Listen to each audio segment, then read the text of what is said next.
Surprise. Oh, that's right. Hello, everybody. Hi, good morning. Thank you all for coming. This is our week of weeks at the Department of Veterans Affairs. This is the week that we honor the 41 million Americans who have put on the uniform since the first shots were fired at Lexington Green in April of 1775. Last night, the President held a ceremony with the national commanders of the Veterans of Foreign Wars, the American Legion, and Rolling Thunder to permanently honor those POWs and MIAs who have been lost to the history books since our first war in the 1700s.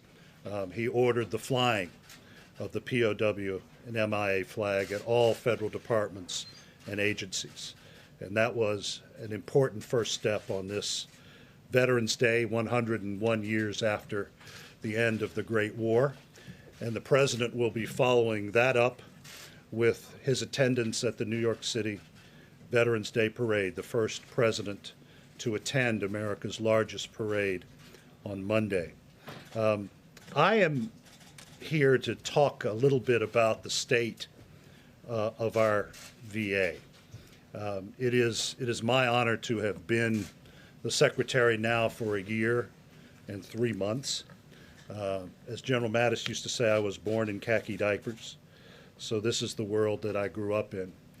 And I want to say that this president was the first in the post-World War II history to make veterans not only the centerpiece of his campaign, but also the centerpiece of his administration.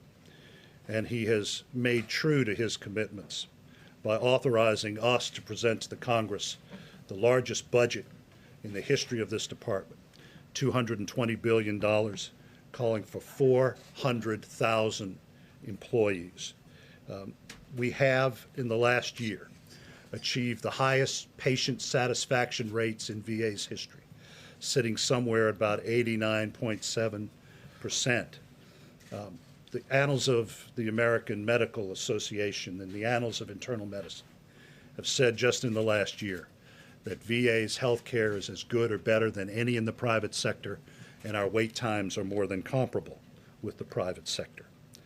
Under President Trump, our veterans are voting with their feet. This year of 2019, we have already had 3 million more appointments at VA than we did last year. The Veterans of Foreign Wars, in their annual survey, said that 9 out of 10 of their millions of members are completely satisfied with the way VA takes care of them. And those 9 out of 10 said that they are recommending to their comrades who are not in VA to join with us. We're also in the middle of the greatest transformational period in our history. We have launched the Mission Act that finally integrates VA with the entire American healthcare system. But more importantly, fulfilling the President's promise, this puts veterans at the center of their healthcare decisions, not the institutional prerogatives of VA, but veterans. We finally give veterans the option of going into the private sector if VA cannot provide them the health care that they need, or they live too far away from a VA health center that would not be conducive to their needs or their family's needs. The other thing that we have done, we have finally put our veterans on the same plane as their neighbors. America's veterans now have access to urgent care. We are keeping them out of the emergency room with things like fever, the flu, or a sprained ankle. The last few months since Mission was kicked off on June 6th, we've had 70,000 urgent care visits. In addition to that, we're seeing about 5,000 visits a week. We've certified 6,000 urgent care facilities across America. We want to get up to 7,500. In addition to what we have done that is visible to the entire country, the President has asked us to engage in fundamental reforms that are less visible to the general public. Next year, we will be launching the electronic health record. For the first time, anyone who enters the military through a military entrance processing station will have an electronic health record that will be accessible to VA once that young American leaves the service. For the first time, we will prevent people like my father, after 30 years of military service, from carting around an 800-page paper record, and we will have an entire history of that veteran service, stateside, in war, and overseas. The other things that we have been doing, we have reformed our supply chain. We entered into a memorandum of understanding with the Department of Defense to finally computerize and nationalize VA's supply chain. So we will no longer have stories about doctors at DCVA running across the street to MedStar to get equipment that they should have had to begin with. In addition to that, we are reforming our HR system. One of the things that I discovered when I began service on August 1st, I asked a fundamental military question of two senior leaders at our department. How many people do we have on the rolls? I got two different answers. And I asked for a Manning document. In the military, a Manning document is a system of requirements and the number of people you need to have those requirements met. We now have a Manning document. In addition to that, accountability. In this president's term, we have relieved over 8,000 employees of their duty at VA. The standard is if you don't live up to your oath, if you don't live up to the standards that our veterans expect, then you will be asked to leave. This is a transformational moment in our history. We have relieved people as high as network directors to people at the other end of our employee chain. After the scandals of Phoenix, the scandals of 2014 and 2015, this is, I think, one of the strongest statements that we can make, that it is a new day at VA. And finally, two other things about transformation. On the opioid front, we have not been immune to the crisis that has impacted the United States. But in the last year and a half, we have reduced the number of opioid prescriptions at VA by 51%. We have offered for the first time alternative therapies that in my father's day would have been anathema to the ethos. We now tell soldiers, come in and try acupuncture, Tai Chi, yoga, music therapy. We're getting at the sources of the pain rather than treating the brain as we have with traditional opioid therapies. The last thing is suicide. A bit of a history lesson. The United States Army began taking statistics on suicide during the administration of Benjamin Harrison, who's only known for one thing. He was in between two non-successive terms of Grover Cleveland. But Harrison, having been a general in the Civil War, recognized that there was a crisis in the frontier army. This is the first time that we have begun a national conversation about suicide prevention. 60% of those warriors who take their lives on a daily basis are not in VA. So we are calling for a national roadmap. I will have a report for you sometime in March where we bring together Indian Health, HHS, HUD, DOD, and the rest of the federal government to actually begin a national conversation, long overdue, on mental health and addiction.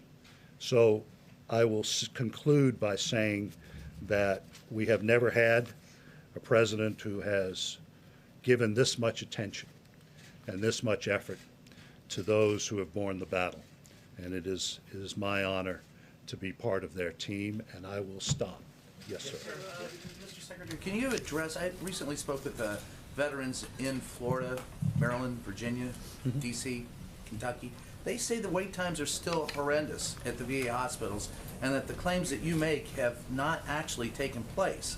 Can you address the concerns of those VA members who say that we haven't made those strides forward that you claim you've made? Well, I will say that in an organization of 400,000 with 9.5 million people, there will always be a hiccup in the system. One of the things that the President has done by pushing mission is that when those wait times are complicated and they are overly long, we now give veterans the option of going into the private sector to make sure that those wait times are not a burden on that veteran. And just in the last few months, since June 6th, we've sent well over 1 million veterans into the private sector when we haven't met those wait times. So there's always going to be hiccups in an organization this long. I come from that world. I understand it. I think mission is the great step forward when it comes to addressing the kind of concerns that you've heard. Yes, sir. Yes, sir. Speaking of the Mission Yeah. Act, the president frequently, over 65 times as of last April, claims that he signed the VA Choice program, which has existed since 2014 when it was signed into law under President Obama, into law. Have you advised the president that this claim is not correct and that the program has been around since before he was president? Well, what he was saying was that he's superseded choice. He's given veterans choice under mission. The Choice Act, let me finish. The Choice Act that we replaced it because it wasn't working. So he has given choice I just gave the statistics, over 1 million since June 6th. So he claims that the choice program was created under his administration. He's done it many, many times. Yeah. It's not true.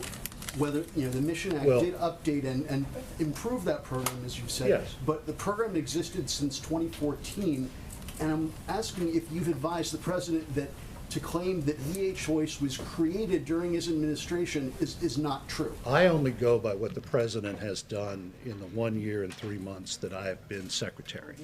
Choice, last time I'll say it, choice has been replaced by his signature legislation, mission, and mission is working in a way that I think has astounded most people in Washington. So you'll acknowledge it existed before he was president? Yeah. Mr. Secretary, in a court settlement yesterday, Yeah. the president acknowledged that $2.8 million that were supposed to go to veterans during the campaign actually went to the Trump campaign. What's your reaction to that? I have no reaction to that. I've been focused on running the Does that department. align with the president's vision for helping veterans? I so think the far? president's record speaks for itself. I will tell you, I'm a pretty good historian, and I grew up in this world. There has never been a president who has given this much attention to America's veterans or allowed for more transformation to go on in the lives of veterans in this department than this president. Secretary Wilkie, thank Yes, you. ma'am. In September, the Pentagon said that they saw a record number of suicide rates Yes. among active duty Yes. troops. I know you talked about suicide. Can you speak to that specifically? How urgent of a problem is that for you, and how are you going to address that specifically? Absolutely. So in my previous life, I was Undersecretary of Defense for Personnel and Readiness under General Mattis. The military culture, as you imply in your question, has always been one where you don't talk about these things. You don't talk about what you see in yourself or what you see in your comrade. We began changing that by offering education as early as boot camp to look at the signs that you might see in training, in your career. We have to begin talking about the condition of our troops, and we have to begin training, which we are, at the Department of Defense level, so that by the time that those Americans come to VA, they will already have had the cadence of mental health discussions before they reach us. But it is a cultural change that needs to take place. I'll say one other thing to that. To me, it's also a strategic imperative. Give you an example. In my father's day, and he fought twice in Vietnam, if he had expressed any concerns, any anxiety, that would have been a one-way ticket out of the service. But it was also a one-way ticket out because people knew there were 10,000 draftees ready to fill that position.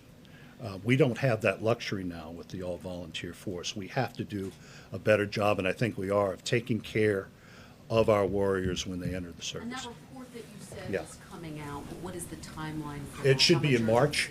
urgency? It's the Prevents Task Force. It's the whole government, whole health approach, a roadmap on national suicide. And I would also say, I think the greatest contribution that VA can make is that most Americans at some level understand what happens when an American puts on a uniform.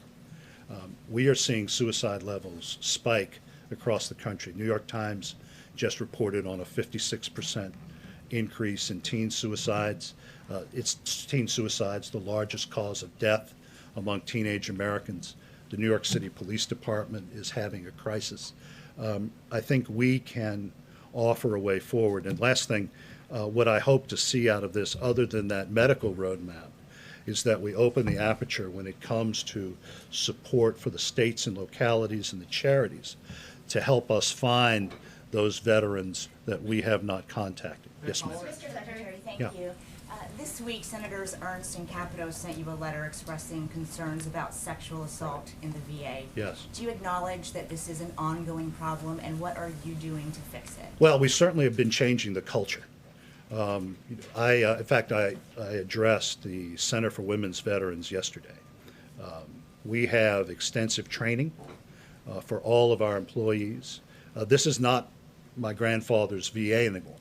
10% of those who use VA are women. I expect that to go up to about 18 to 19% by 2025. So we have women's clinics. Most of our facilities have separate entrances for women. If anyone, veteran or employee, does something untoward, certainly the employee is disciplined, but the veteran is removed and put on warning that you're not going to be allowed back if you engage in that kind of behavior. We are working feverishly on expanding our services to those victims of military sexual trauma, and I think we're working pretty closely with the Department of Defense. But again, I go back to the cultural changes that are taking place in this country and certainly in the military, and I think we're doing a good job of catching up with that. We have a zero tolerance policy, and I stand by Do you that. have Yes, sir. any new measures that you've implemented? I'm sorry, I just want to follow up because you Training. talked about... No, we've trained, we have training for all of our employees. We have, in our VA hospitals, we have notices. We talk to the veterans. Our employees are trained to intervene if someone does something like a catcall, which can be disquieting and certainly is disquieting to some of our female veterans. So we are changing that culture. The other thing I will say is that in several of the instances in that letter, we move vigorously to prosecute. The one that they reference about D.C., within minutes of me hearing that, I contacted the Deputy Attorney General. I think that is another forceful way of handling things like that. You mentioned that the VA's had to kind of clean house over the last couple of years to remove people that have been kind of hurting the bureaucracy. I'm curious, do you envision more changes coming in terms of personnel, another cleaning of the house, if you will, and how do you keep accountability intact, as whether it be administration changes or you know, position changes? Cultural change, making sure that the standards are known by everyone. We are undergoing a transformation and an overhaul of our Office of Accountability and Whistleblower Protection. I intend to make that even more robust than it is. Training, of course, goes on across VA. I think, though, that the message that we send out, because the story when I first came was that we were only firing custodians. When network directors are removed, I think that sends a very powerful message up and down the chain of command that everyone is held to those exacting standards. And I expect that, particularly as VA has moved in an incredibly positive direction, that those standards and those practices will be maintained in the next Is that few still years. ongoing there where people are being Oh, pulled yeah. out of the system? Yes. Oh, sure. We do that on a daily basis. Yes, sir. McClatchy has found that veterans' cancer rates have jumped over the last 2 decades of war. Veterans serving in Iraq and Afghanistan say it's tied to burn pit or other exposure, but the VA is still denying their claims. So why won't the VA approve coverage for veterans now suffering?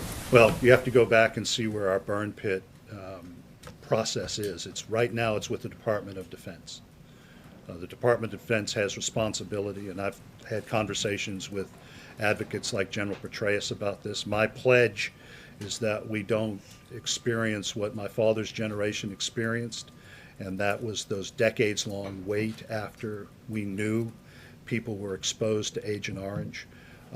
I am waiting on DOD, and I think they will give it to me shortly. The results of all of their investigations into what went on in Iraq and Afghanistan. I would also note, though, that what I have approved is separate and apart from a burn pits category. If we have any veteran who has any of the medical issues that could come from burn pit exposure, we see them on that basis. So I think we've seen about 50,000. We understand that misdiagnoses are a huge factor in the number of veterans that are dying from cancer because the VA is catching the cancers too late. So what additional expertise will the VA hire to improve its cancer care for veterans? Well, we are world leaders in cancer research, and we work collaboratively with the most important cancer research institutions in this country. We have partnerships with MD Anderson, we have partnerships with Stanford, Duke, Harvard, all the great hospitals in Boston. So we believe, and I think the statistics show, that we are on the cutting edge of cancer research. And we are not divorced from many of the issues that impact America writ large. There's a shortage in this country not only of cancer providers, but there's a shortage in this country of mental health providers. We are trying to be as creative as we can to bring more people in those categories to us. Yes, sir. Mr. Secretary, thank you. Some veterans still have to wait up to 3 years to get their appeals resolved. What are you doing about that backlog? Well, we've undergone, thanks to this president, a massive appeals modernization program where we had hundreds of thousands of appeals on backlog from the last administration. We're now down to the tens of thousands. We've added employees to that. We've actually done what hasn't been done. We've computerized our appeals process. When I was in between administrations, the appeals were done primarily by hand, going from one hand to the next. So we are in the middle of completely computerizing that system. And I expect that those numbers that have gone from the hundreds of thousands to the tens of thousands will be even smaller in the next few years. Yes, sir. Let's go back briefly to the suicide report. There seemed to be a disproportionate number of National Guard and Reserve victims who had not previously deployed. Right. Is there any early sense, have you guys gleaned anything on that? And is this a population that needs more? Yes. It's of the 20 who take their lives every day, I think one, perhaps as many as 2 a day are from the Guard. It has been a problem that the Army began to notice actually in World War I, where people who did not deploy had disproportionate numbers of suicide. We are working with the states. I'll give you an example in Tennessee. We will send out to National Guard encampments, mobile VA centers, to talk with the Guardsmen, to work with the states.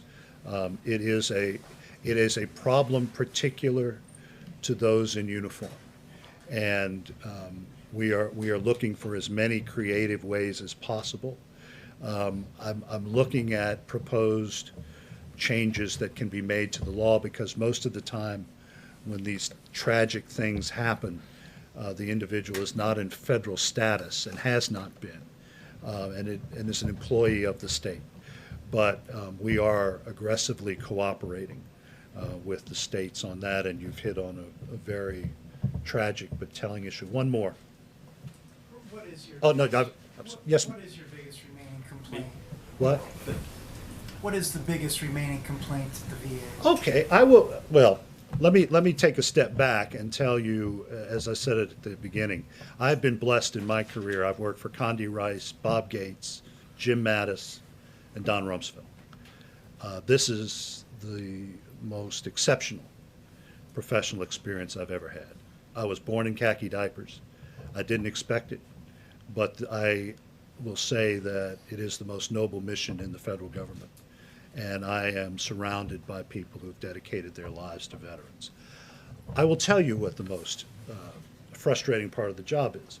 There are many people who still look at VA as if it were 2014, 2015, and 2016, when there was a scandal, a systematic scandal a day. And that, as I said in my opening remarks, we were 17 out of 17 in terms of best places to work. Our patient satisfaction rates were below 50. I want people to take an unfiltered look at what we are doing and the breadth of the change that has been made, the support that we've been given by this president. It's unprecedented. And I think when you do that, when you have an unjaundiced view of VA that is untethered from what has gone on in the past, I think it's an institution that most Americans can be very proud of. Thank you all very much. Thank you.